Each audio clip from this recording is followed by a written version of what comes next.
রমজানেরি চাঁদ এবার দুনিয়াদারি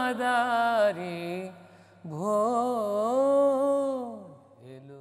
আসসালামু আলাইকুম ওরহমতুল্লাহি ওবরাকাতু। আলহামদুলিল্লাহি রাব্বিল আলামিন ওয়াসসালাতু ওয়াসসালামু আলা সাইয়্যিদিল আমবিয়া ওয়াল মুরসালিন ওয়া আলা আলিহি ওয়াসসাহবিহি আজমাইন। দূরের এবং কাছের, দেশের এবং প্রবাসের সুধী দর্শক, আমন্ত্রণ জানাচ্ছি পবিত্র মাহে রমাদান উপলক্ষে চ্যানেল আইয়ের প্রাত্যহিক বিশেষ আয়োজন মাহে রমজান ও সাহারিতে। আমরা আজ আলোচনা করব তরিকত ও তাসাউফ নিয়ে।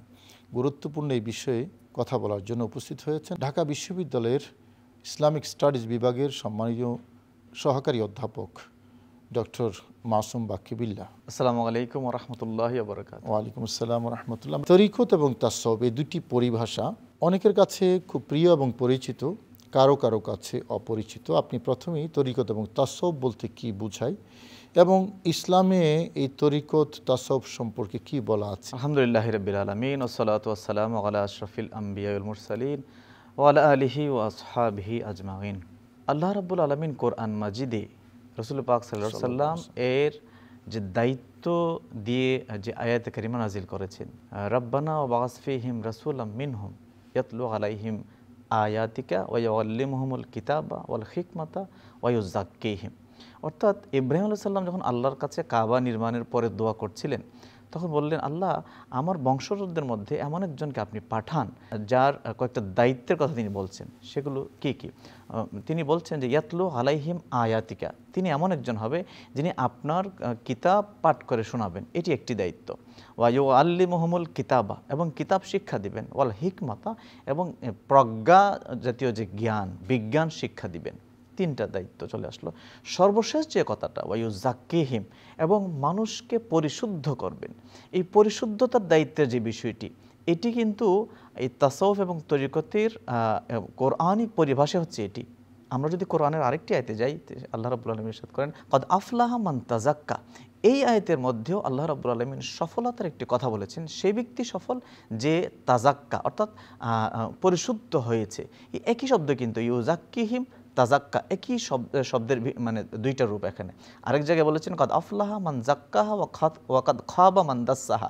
এই একই শব্দ আল্লাহ বারবার কোরআনে বলছেন যে তাজকিয়ায়ে নফস, যেটাকে তাসাউফের পরিভাষায় বলে, অর্থাৎ পরিশুদ্ধতা অর্জন করা। আল্লাহ রাব্বুল আলামিন কোরআন মাজিদের অনেক আয়াতে বলেছেন, যেমন ইয়াউমা লা ইয়ানফাউ মালুন ওয়ালা বানুন ইল্লা মান আতাল্লাহ বিকালবিন সালিম। আল্লাহ বলছেন হাশরের মাঠে কোনো সম্পদ কাজে আসবে না, কোনো সন্তান কাজে আসবে না। আল্লাহ কাজে আসবে কি তাহলে? তিনি বলছেন ইল্লা মান আতাল্লাহ বিকালবিন সালিম, তবে কালবে সালিম যেটা নিয়ে আসবে আমার কাছে, ওইটাই কাজে আসবে। এখানে দেখুন, কালবে সালিম যেটা শাব্দিক অর্থ যদি বলি, প্রশান্ত আত্মা, প্রশান্ত কল্ব। এই প্রশান্ত কল্ব, পরিষ্কার পরিচ্ছন্নতা, যেটা তাজকিয়া শব্দ এসেছে, ইউযাক্কিহিম আসছে, একই শব্দ কিন্তু। অর্থাৎ তাসাউফ এই শব্দগুলি যদি আমরা একটু বিশ্লেষণ করি, তাহলে একটা জায়গায় আমরা বুঝতে পারবো। যেমন আরেকটি আয়াতে আল্লাহ বলেন, ইয়া আইয়াতুহান নাফসুল মুতমাইন্না ইরজিই ইলা রাব্বিকি রাদিয়াতাম মারদিয়া ফাদখুলি ফি ইবাদি ওয়াদখুলি জান্নাতি। তিনি বলছেন একটা পরিশুদ্ধ হৃদয়ের অবস্থানকে বলছেন, সবাইকে বলছেন না। তিনি বলছেন, হে নফসে মুতমাইন্নার মানুষ, অর্থাৎ প্রশান্ত নফস যাদের, তাদেরকে ডিরেক্ট আল্লাহ উদ্দেশ্য করে বলছেন যে তোমরা আমার কাছে ফিরে আসো এভাবে রাদিয়াতাম মারদিয়া, মানে রাদি হিসেবে। তো রাদি কোনটা? যে আল্লাহর পছন্দকে নিজের পছন্দ বলে করে, আল্লাহর সন্তুষ্টি তার সন্তুষ্টি, আল্লাহর চাওয়াই তার চাওয়া।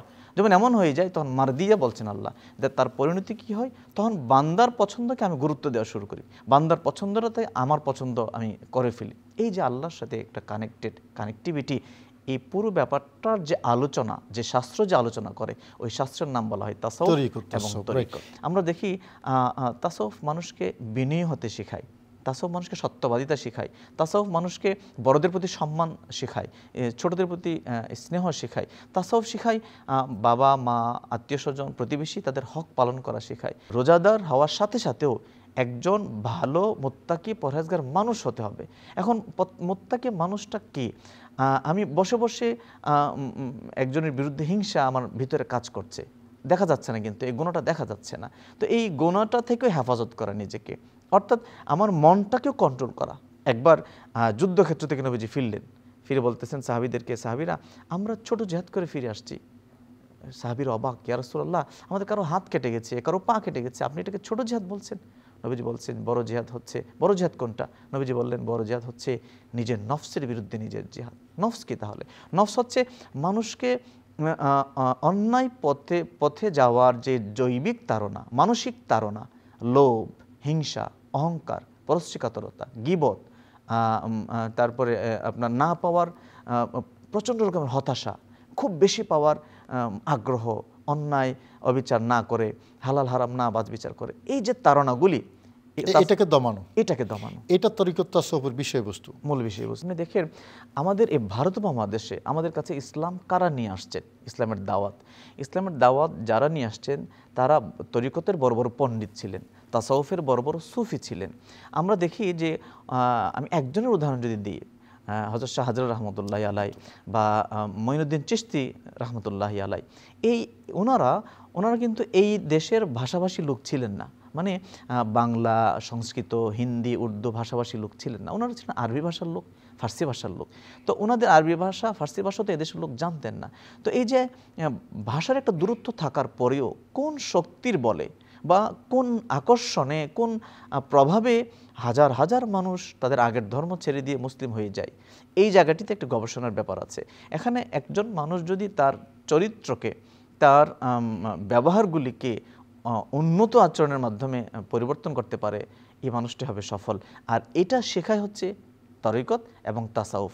আমরা যখন স্কুল, কলেজ, মাদ্রাসায় আমরা ভর্তি হই আমাদের পুঁথিগত জ্ঞানের স্পেশালিস্ট হওয়ার জন্য বা শিক্ষিত হওয়ার জন্য, তো আমার যে নৈতিক অবক্ষয় হচ্ছে, আমার মানসিক যে অবক্ষয়, এটাকে আমি কোথায় ঠিক করব বা এইটার জায়গা কোথায়? এই জায়গাটি হচ্ছে তাসাউফ তরিকতের, এটা একটা স্কুল বলা চলে। এটা নবীজি বলেছেন যে আল্লাহ রাব্বুল আলামিন বাহিরের অবয়ব স্ট্রাকচারকে দেখেন না, বাল ইয়ানজুরু ইলা কুলুবিকুম ওয়া নিয়াতিকুম। অর্থাৎ আল্লাহ রাব্বুল আলামিন তোমাদের এই লেবাস, তোমাদের রিয়াস মাধ্যমে যে হয়, ইবাদত হয়, এগুলো দেখেন না, বরং তিনি দেখেন একদম ইন্টারনাল যে ভাবনা, কল্পনা, তোমার নিয়ত, অবস্থাটা, তোমার হৃদয়ের যে অবস্থাটা, এটার উপরেই বিচার হবে। একজন মানুষ যদি তরিকত তাসাউফ অনুশীলন করতে চায়, তার প্রতি আপনার মেসেজ কি? মেসেজ হবে রাসূল পাক সাল্লাল্লাহু আলাইহি সাল্লাম এর মানবতা যেটি ছিল, মানবতা, উনি তো মানবতার মুক্তির সনদ ছিলেন, এই ব্যাপারটি। আর পাশাপাশি আমরা যাদের মাধ্যমে ইসলামটা পেয়েছি, সুফিদের মাধ্যমে পেয়েছি, তো তাদের বৈশিষ্ট্যগুলো কেমন ছিল। এবং বড় বড় সুফি যারা ছিলেন, আমি যদি বলি যে সাহাবায়ে কেরামরাই বড় বড় সুফি ছিলেন। একেবারে প্রথম আবু বকর রাদিয়াল্লাহু তাআলা আনহু নবীজি ছাড়া কিছুই বুঝতেন না, ফারুক আজম নবী ছাড়া কিছুই বুঝতেন না। অর্থাৎ আল্লাহ রাসূলের মূল যে চাওয়া আমাদের প্রতি, এটার প্রতি নিজেকে উৎসর্গ করে দেওয়া, ফানা করে দেওয়া। তো এটি শিখবো কোত্থেকে? এটি শিখবো কিন্তু আপনি দেখেন কোরআন মাজিদে সে ব্যাপারে এসেছে। আল্লাহ বলছেন যে ইহদিনাস সিরাতাল মুস্তাকিম সিরাতাল্লাযিনা আনআমতা আলাইহিম, সরল সঠিক পথ আমাকে দেখান। কোন কথা, মানে কোন পথ তাহলে? এবং তার ব্যাখ্যাও কিন্তু তিনি দিচ্ছেন আল্লাহ পরের আয়াতে, যে সরল সঠিক পথ সেই পথ যেই পথে আমার নিয়ামতপ্রাপ্ত বান্দারা চলে গেছে। তো নিয়ামতপ্রাপ্ত বান্দারাই কিন্তু আমরা দেখি বড় বড় সুফি, সিদ্দিকিন, মুহসিনিন, সালেহিন। এবং কোরআনে এসেছে ফাসআলু আহলা যিকরি ইন কুনতুম লা তা'লামুন, তোমরা, আমি আল্লাহ যাদের কাছে আছি, মানে আমি আল্লাহর স্মরণ যার মধ্যে আছে, তোমরা যদি কোনো কিছু না জানো, না বুঝো, তাদের কাছে যাও। কোরআন এবং হাদিসের মানদণ্ডে যে তাসাউফ চর্চা হবে, যে জায়গায়, যে মানুষের কাছে, আমরা সেটিকে গ্রহণ করব। অনেক ধন্যবাদ আপনাকে। শুধু দর্শক, তরিকত এবং তাসাউফ গুরুত্বপূর্ণ একটি বিষয়। মানুষের অন্তরাত্মার পবিত্র এবং পরিশুদ্ধতার জন্য যেই বিষয়, যেই সাবজেক্ট কাজ করে, সেটার নাম হলো তরিকত এবং তাসাউফ। এই পরিভাষাটি সরাসরি কোরআনে কারিমে না থাকলেও এটা যে বিষয়বস্তুগুলো প্রচ্ছন্নভাবে বিভিন্ন জায়গায় আছে, মনে রাখতে হবে, ভেতর যদি পরিচ্ছন্ন না হয়, পরিশুদ্ধ না হয়, তাহলে বাহিরের জগতের আমলগুলো আল্লাহর দরবারে গ্রহণযোগ্যতা পায় না। সেই জন্যই ইসলামের সার নির্যাস যেটা ভেতরের যেই বিষয়টা, সেটা হলো তরিকত এবং তাসাউফ। আসুন আমরা নির্মল এবং সুন্দর তরিকত তাসাউফ সাধনা করি।